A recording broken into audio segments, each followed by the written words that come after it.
ওই কৃপণ লোকের গল্প কি তোমরা শুনেছ? যে চিনির কৌটায় পিঁপড়া ফেলে দিত না, অন্য একটা কৌটায় জমা করে রাখত। চিনি শেষ হয়ে গেলে ওই সব পিঁপড়ে দিয়ে চা বানিয়ে খেত। এগুলি গল্প কথা। বাস্তব জীবনে এইরকম ভয়ঙ্কর কৃপণ থাকে না। তবে একেবারেই যে থাকে না তাও না। আজহারউদ্দিন খাঁ এরকম একজন কৃপণ। লোকটার বয়স 53। নারায়ণগঞ্জে তার দুটি গেঞ্জির কারখানা আছে। কারখানা থেকে তার 70,000 টাকা আয় হয়। ঢাকা শহরে তার 3টি বাড়ি আছে। সব কটা ভাড়া দিয়ে তিনি মালিবাগে 3 কামরার একটা বাড়ি ভাড়া করে থাকেন। এত বড় বাড়ি তার প্রয়োজন নেই বলে এখন 2 কামরার ফ্ল্যাট খুঁজছেন। যাকে পান তাকেই বলেন, এত বড় বাড়ি দিয়ে আমি করবটা কি? একা মানুষ, আমার একটা রুম হলেই চলে যায়। সারাদিন কাজকর্মে থাকি, রাতে এসে ঘুমিয়ে থাকি। তার জন্য 3টে ঘরে দরকার কি?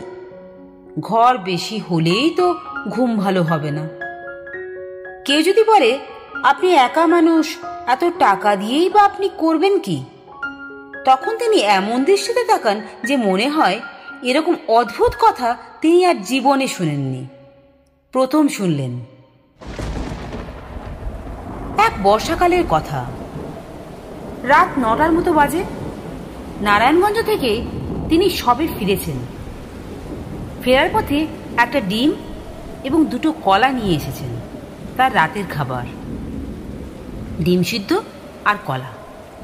টিনের কোটায় টোস্ট বিস্কিট আছে, একটা টোস্ট বিস্কিট। তিনি মনে করেন জীবন রক্ষার জন্যে যতটুকু খাওয়া প্রয়োজন তার বেশি খাওয়া অপরাধের মতো। তিনি কেরোসিনের চুলায় ডিম সিদ্ধ করার জন্য বসিয়ে বাথরুমে হাত মুখ ধুতে গিয়েছেন।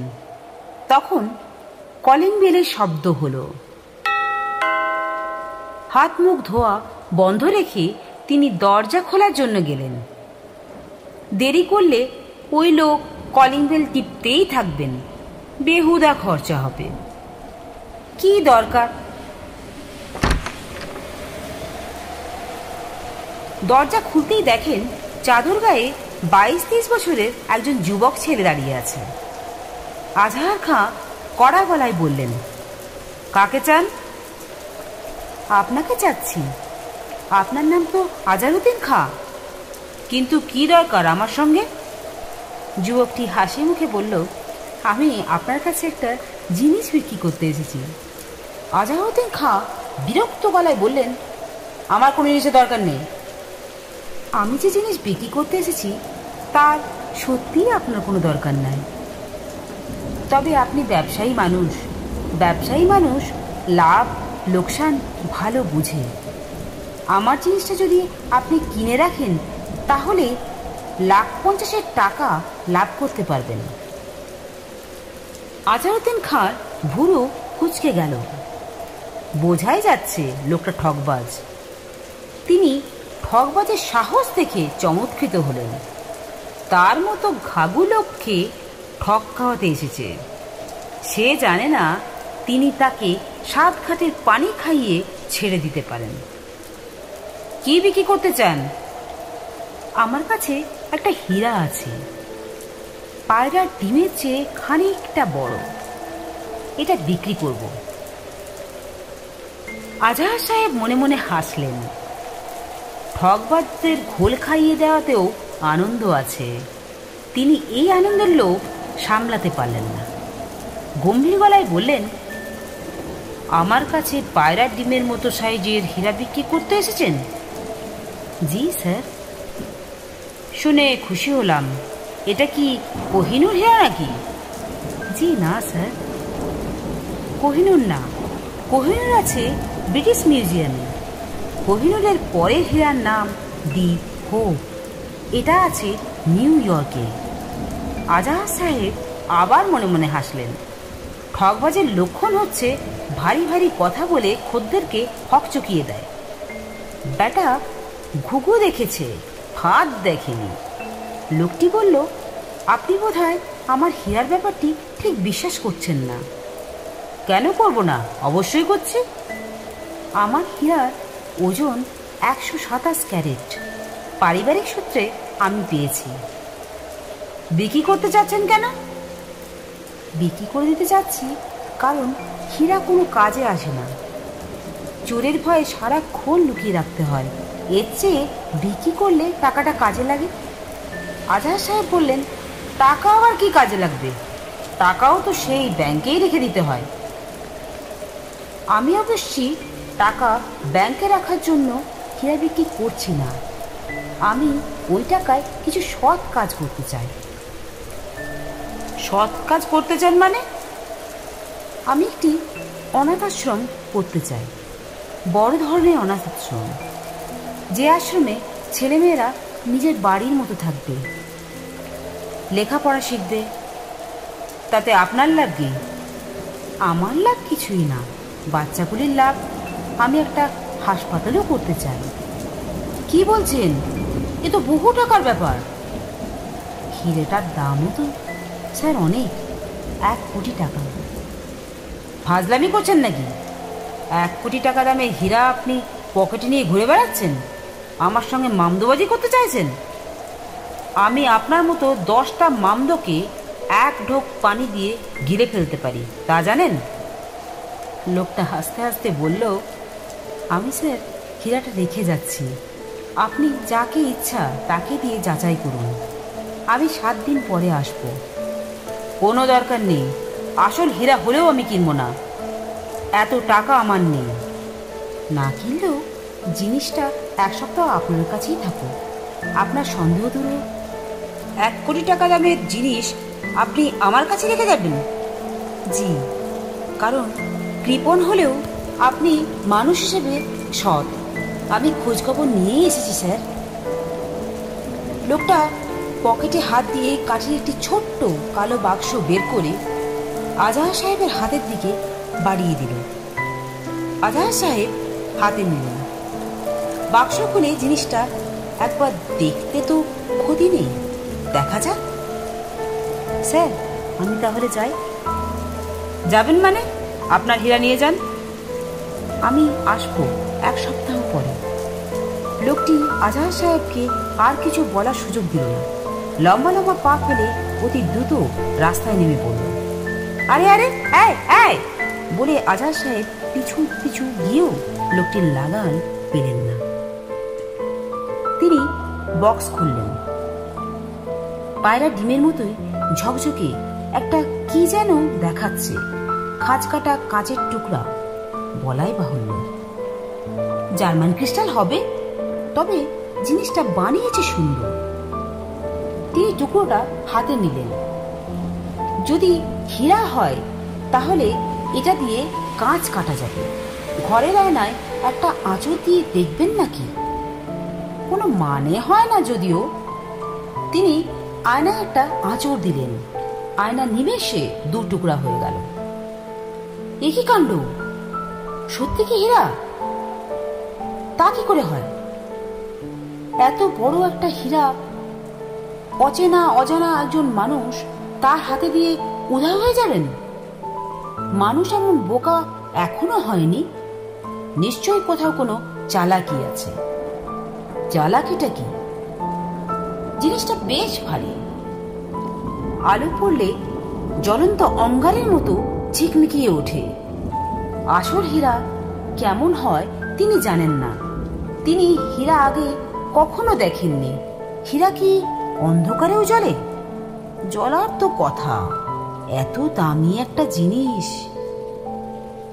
তিনি ঘরের বাতি নিভিয়ে দরজা জানলা বন্ধ করে দিলেন।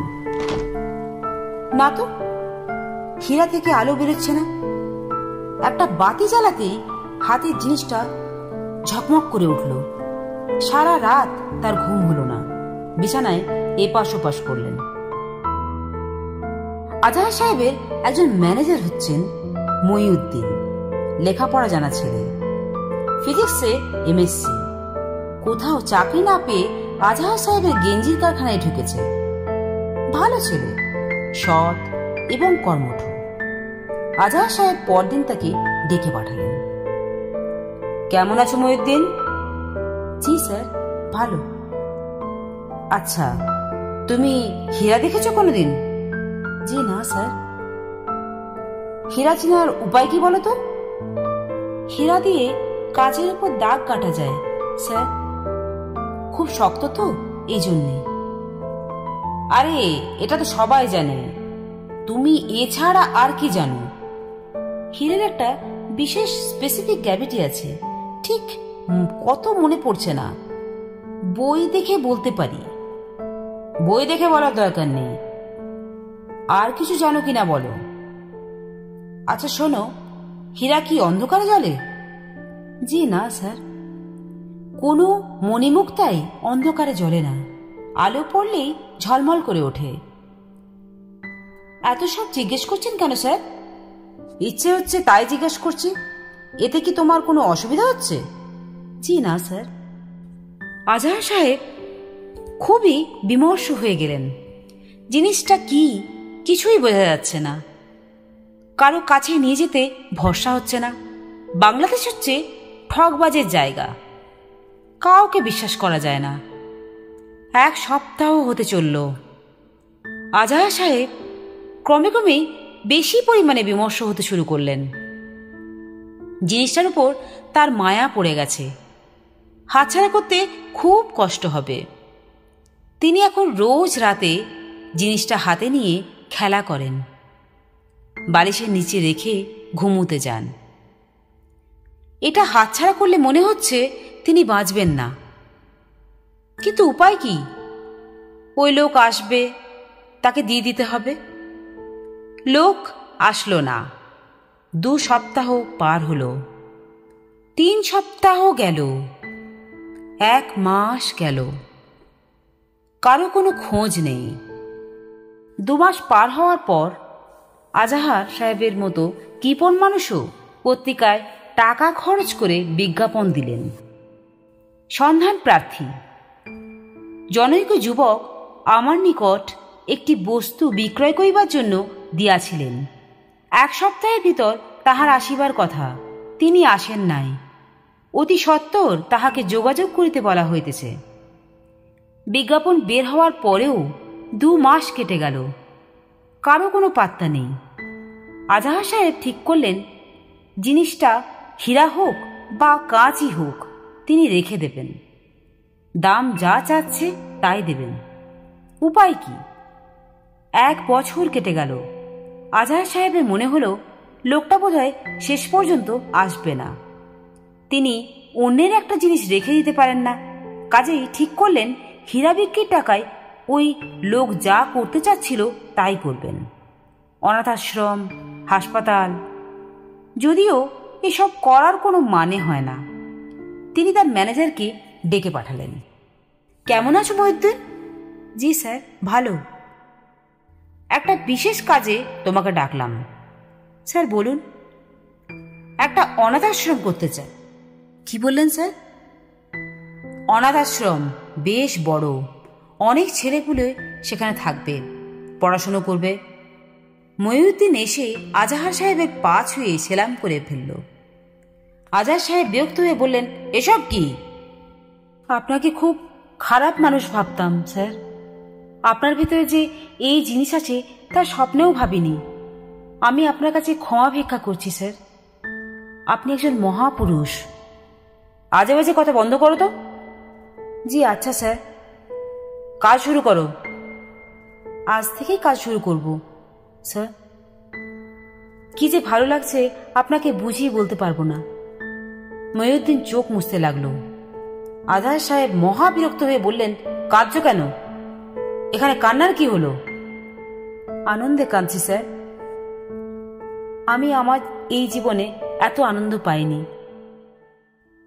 অনাথাশ্রম তৈরি হলো। আজহার সাহেব আবার মহিউদ্দিনকে ডেকে পাঠালেন। কেমন আছো মহিউদ্দিন? জি স্যার, ভালো। একটা হাসপাতাল তৈরি করব মনস্থ করেছি। মহিউদ্দিনের চোখে আবার পানি এসে গেল। সে আবার পা ছুঁয়ে সালাম করতে এগিয়ে এলো। আজহার সাহেব মহা বিরক্ত হলেন। কাঁদছো কেন মহিউদ্দিন? বড় আনন্দ হচ্ছে স্যার, আনন্দে কাঁদছি। এসব ফাজলামি আমার একেবারে পছন্দ না। হাসপাতাল তৈরি হলো গ্রামের দিকে। বহু টাকা চলে গেল। আজহার সাহেব প্রাণপণে ব্যয় কমানোর চেষ্টা করতে লাগলেন। আগে দুবেলা খেতেন, এখন একবেলা খান। ভাড়া বাড়ি থেকে তিনি উঠে এসেছেন 2 কামরার ফ্ল্যাট বাড়িতে। তবে তার ব্যবসা ভালো চলছে। হাসপাতাল তৈরির পর তার কেমন যেন নেশা ধরে গেল। তিনি স্কুল বানালেন, রাস্তাঘাট বানালেন, দাতব্য চিকিৎসালয় করলেন। 10 বছর পর এক বর্ষার রাতে দরজায় কলিং বেল বাজল। আজাহার সাহেবে দরজা খুললেন।